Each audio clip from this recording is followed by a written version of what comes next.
tube life, but we slowly getting past it. Slowly. Takes a lot of work, but I'm getting it together. So we're gonna see how things go. I saw that. You think I didn't see that? I saw it. That has been in the repertoire actually for a few years because actually he did it in practice. It's not new, but it's just new that they did it on the field.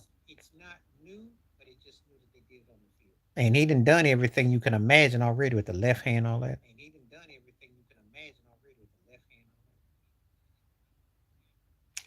Great question, Jay Will. Yes, he should be because he was a precursor to Thurman Thomas, to Marshall Falk, to quite a few.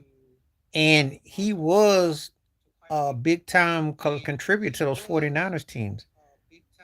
And that's a shame. LaShawn McCoy. So LaShawn McCoy made the 2010s Hall of Fame decade team, but I don't see him getting in. You don't see him getting in the Hall of Fame? Talking about Shady? I don't see Shady deserving before Roger Craig. I don't. What's up, Kevin? Okay, Jay, well, let me answer that question. Who was more talented? It was Sterling. I got to see both of them in their peak in the prime. Sterling would have been a Hall of Famer. Sterling should have been mentioned in the same sentence with Irvin and Rice in the 80s and before Andre Rison. Injuries took him out. He was Brett Favre's topic. He was a tough dude. Well, yeah, the arcade teams it's tricky how that goes, but there's a lot of politics involved. It's a lot of stuff. But Roger Craig got robbed more. You asked me out of Craig and Shady McCoy, I'm taking Roger Craig. He did that when it wasn't even fashionable. When they didn't even have a receiver that was top tier, because he had Freddie Solomon, Dwight Clark before Jerry Rice emerged. And Roger Craig was doing things. That wasn't even, it was unheard of to be a double guy like that. Not fair. All right, Kevin, toughest Lakers Magic.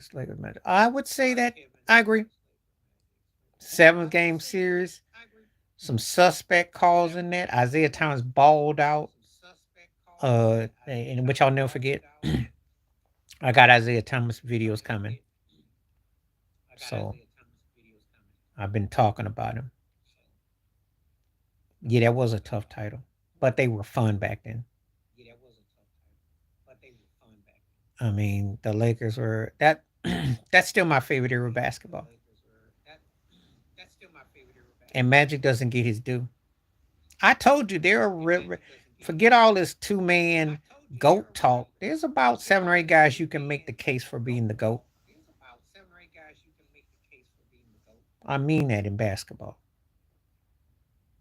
Because if you're top 10 in anything, that means you carry crazy weight. If you're top 25, you're special. If you're in the top 40, you're in rare company. 50, So there's like cutoffs, but you know it is. Okay, people coming in, keep on adding to the likes, please. The more I see, the better it is. And the better it is when we can communicate. But anyway, yeah, Sterling was a beast, yo. Got hurt. Shannon, I'm gonna say this to his credit. He made himself into a great tight end. Very athletic, strong, mobile, agile, all that. But if you're asking me who was just on pure talent, rawness, it was Sterling. It's a different animal. It's a different animal.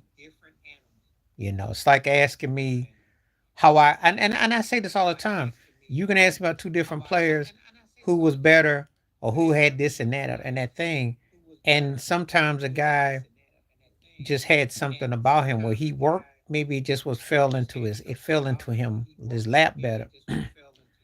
Or a music artist or a producer or an actor or something, You'd be surprised how these things go. See what I got. I think we're gonna have to do a what's this thing here?